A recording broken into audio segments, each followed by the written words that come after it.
صاحب کہنے لگے آپ مانتے نہیں ہیں. میں نے کہا یہی ہمارا تقاضا ہے، ہم جانتے نہیں. خبردار میرے بچوں جوانوں، نامناسب جملہ کہنا، رقیق بات کرنا، گالی دینا، توہین کرنا، یہ مہذب لوگوں کا کام نہیں. مولا علی کی بات کرو بس، اہل بیت کی عظمت بیان کرو بس. آپ کے پاس وقت ہے کیا؟ آپ کہیں اور غور کریں. اتنا بڑا شیعہ سنی مجمع بیٹھا ہے، میں شیعوں سے کہہ رہا ہوں ذرا مولا علی کیا ہے 18 بیٹوں میں سے 10 کے نام تو بتاؤ، شاید کوئی کھڑا ہو جائے. کیوں آپ کو مولا علی کے 10 بیٹوں کے نام کیوں یاد نہیں ہے؟ اس لیے کہ آپ کے پاس علی کے علاوہ کسی پہ غور کرنے کا وقت ہی نہیں ہے. جو اس مزاج کے لوگ ہیں وہ پھر کہیں اور غور کیسے کر رہے ہیں؟ یہ اس لیے نہیں ہے کہ ہمارے پاس معلومات نہیں ہے. مولا علی کے بہت سارے اقوال یاد رکھتے ہیں، ہم مولا علی کی سیرت یاد رکھتے ہیں، ہم مولا علی کے کمالات کو یاد، مگر ہم مولا علی کے علاوہ حتی مولا علی کے بیٹوں پہ غور نہیں کر رہے ہیں. تو ایک صاحب کہنے لگے چہلوں میں امام حسین کا ہوتا ہے، امام حسن کا کیوں نہیں ہوتا، دیگر ائمہ کا کیوں نہیں ہوتا؟ اسے 2 جواب دینا چاہ رہا ہوں. پہلا تو جواب یہ ہے یہ شوق بھی تمہارا پورا کر دیں.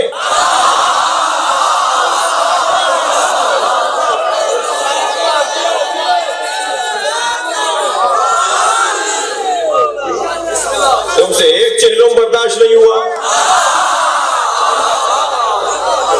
تم کہہ رہے ہو کہ سب کا کیوں نہیں مناتے؟ دوسری بات یہ کہ ہم حکم امام کے پابند، کیونکہ امام معصوم نے، ائمہ نے صرف امام حسین کا چہلم منانے کو اس لیے صرف امام حسین کا چہلم مناتے ہیں. اگر ائمہ اہل بیت نے ہمیں کہا ہوتا کہ جناب زہرا کا بھی چہلم مناؤ، مثلا امام صادق کا بھی چہلم کرو تو کرتے. اگر اماموں نے نہیں کہا نا، ہم اپنے ائمہ کے حکم کے پابند. تھک تو نہیں گئے؟ امی کا مطلب اصلی، جیسے تھے ویسے ہی. اب یہ کیسے تھے؟ تسلی دیجیے تھکے نہیں ہیں. یہ کیسے تھے؟ آیت کا سہارا لے کر مولانا کو سبق سناؤں. یہ کیسے تھے؟ انکا لعلی خلق عظیم،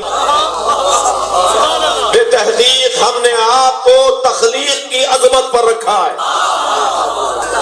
یہ آیت ان میں سے ایک ہے جس کا ترجمہ دوبارہ دیکھنے کی ضرورت ہے. انکا لعلی خلق عظیم، آپ کو اخلاقیات کے اعلیٰ درجوں پر فائز کیا.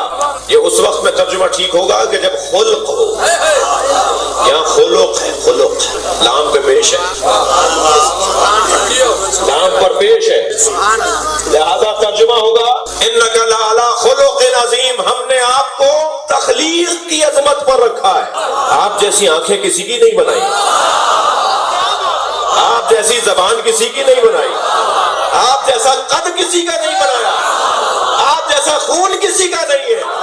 آپ کے بدن سے نکلنے والی رطوبتیں برکتیں رکھی ہیں. میرے مولانا عزیز مجھ سے پہلے یہی گفتگو فرما رہے تھے. خبردار نبی کو اپنے جیسا نہ کہنا، خبردار توہین نبی کی نہ کرنا. جس نے نبی کی توہین کی ہے وہ بے عزت ہوا ہے. اور شاید مسلمانوں کا ایک طبقہ ہماری بے عزتی کا سبب وہ بن رہا ہے کہ وہ کہتا ہے کہ نبی ہم جیسے ہیں. ایک صاحب مجھ سے کہنے لگے جب قرآن میں آیت ہے قل انما انا بشر مثلکم، سورہ مبارکہ ہے کہف کی آخری آیت، تو پھر آپ کیسے کہہ رہے ہیں کہ ہماری طرح نہیں ہے جب اللہ نے کہہ دیا کہ میرا نبی تمہاری طرح ہے؟ میں نے کہا جی کیا تمہاری طرح ہے؟ ان کا کہنے لگے 2 آنکھیں، 2 ہاتھ، 2 پیر، 2 کان، زبان، چلنا، بازار جانا، شادی بیاہ، بیوی بچے، خرید و فروخت. میں نے کہا اگر یہی ہم جیسا ہونے کے لیے کافی ہے تو کہہ دوں کہ شمر تم جیسا ہے،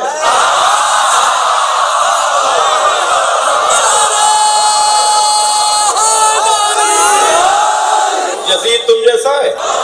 تو یقین جانیے ناراض ہو گئے وہ صاحب مجھ سے.